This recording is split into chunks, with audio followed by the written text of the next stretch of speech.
I've always had a bit of a thing about possession. I was a very morbid child and I was always obsessed with death and funeral arrangements and everything like that. Alan Bennett says we all have only a few beans in our tin to rattle, and I think he's dead right. And it's something I keep coming back to. There's an element of sort of disembodied ghostliness and ghost stories. I think that's what I like the most. So it all felt right for this.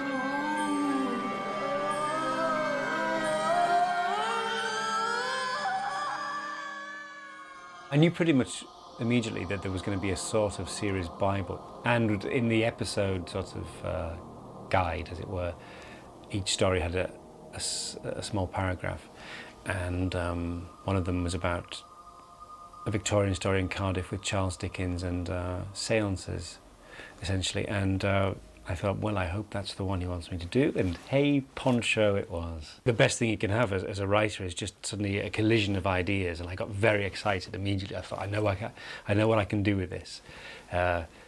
Fake seances, all the paraphernalia that come with that. Originally it was set in a what they used to call a spiritualist hotel, which was there would literally be a different medium on every floor, and you could just, you know, make your appointment and go and see them. And I thought it was a rather interesting idea to have all these fakes, and there was this big matronly medium called Mrs. Plumshoot, and she was a fake, and then on one floor there was a man called Sneed, who was the real thing, although he didn't know it, but he'd been in contact with what he thought was the dead, and in fact was this alien race, the Gelf. Part of the brief was the idea of gas monsters, and the big leap I made was the idea that they needed a vehicle to house themselves. They were disembodied, and then suddenly there was the possibility of a moral dilemma, because absolutely the world is full of useless corpses, and they're saying, can we have them please, doctor? Doctor says yes, the companion says no, and I thought that was very interesting. You can't let them run around inside of dead people. Why not? It's like recycling. Seriously though, you can't. Seriously though, I can. It's just wrong. And then of course that they appear to be benevolent and childlike, and in fact are quite the opposite. Are there a lot of them, eh? There's a John Pertwee story I wrote for BBC Books called Last of the Gadarene, which is about a race evacuating from a dying planet and kind of making themselves into formless things and then needing a shell on the other side. I've never been on the telly, so I thought, why not? But I think it was The Living Dead that suddenly became the thing. It was like, my God, can we do zombies on Saturday nights on BBC One? And Russell and I got very excited about the notion of doing Victorian zombie. I've got a good ear for dialogue and language, I think, and to me it was all about kind of absorbing the influences of the period and everything I liked about the way that people spoke, and then feeling that you could make it authentic sounding.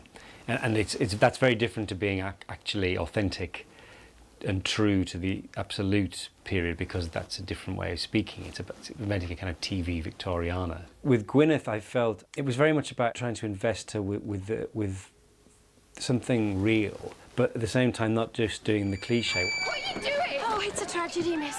Don't worry yourself, me and the master will deal with it. What I really like about the character is actually she's not yearning to be a modern girl. She doesn't know what the concept is, you know. She's paid £8 a year and would be happy with £6. You don't understand what's going on.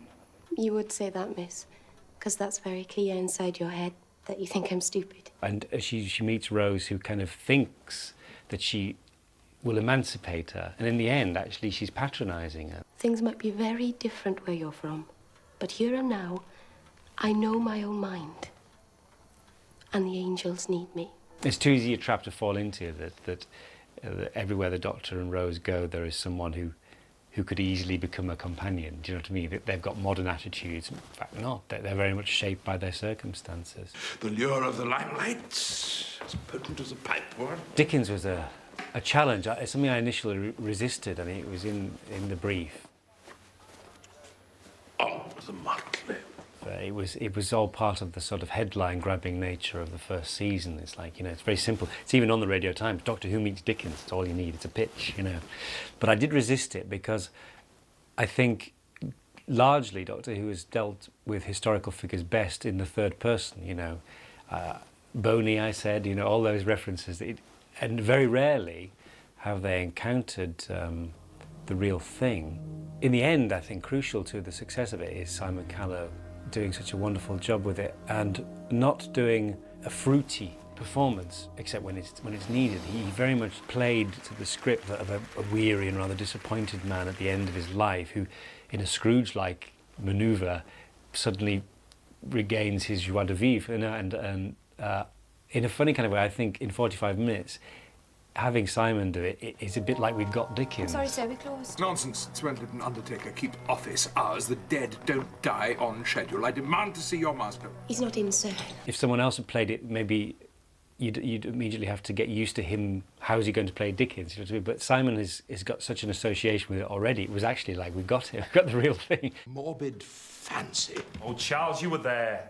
I saw nothing but an illusion. I've read quite a bit of Dickens, but my favourite has always been A Christmas Carol. Now, it is a fact that there was nothing particular at all about the knocker on the door. My favourite part, which is often not done, is when Scrooge notices the two children clutching to the skirts of the Ghost of Christmas Present, and these ghastly, wretched children. And the ghost says,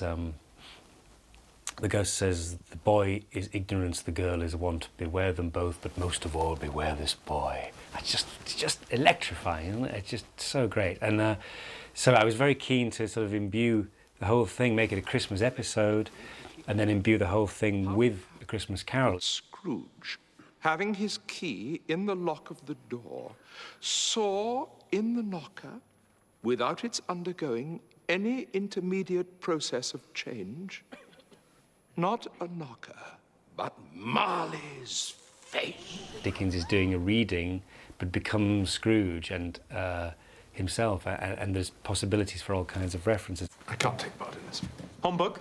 Come on, open mind. This is precisely the sort of cheap mummery I strive to unmask. Seances? Nothing but luminous tambourines and a squeeze box concealed between the knees.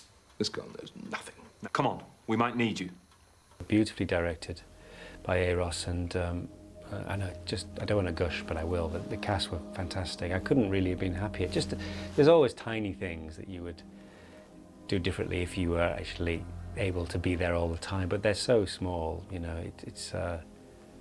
I was thrilled with it, and if I fell under a mechanoid tomorrow and that was my only contribution to Doctor Who, I'd be very happy.